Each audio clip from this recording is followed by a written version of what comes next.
Welcome you all. This is Alpuna for Annie 24. Kachar police have arrested two drug peddlers, Anwar Hussain Lashkar and Ripan Ahmed Lashkar, and seized 415 grams of heroin worth rupees 2.20 crore from a pickup van in Silchar Chilkuri area.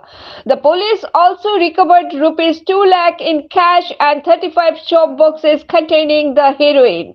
This operation is part of Kachar police's ongoing anti-drug campaign.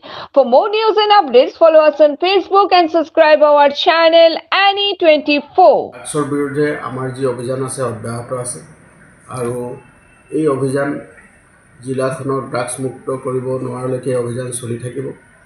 অসমৰ মাননীয় মুখ্যমন্ত্ৰী ডাঙৰীয়াই অসম ৰাজ্যখনক drugs মুক্ত কৰিব বিচাৰিছে, গতিকে এই অভিযান আমাৰ সদায় অব্যাহত আছে।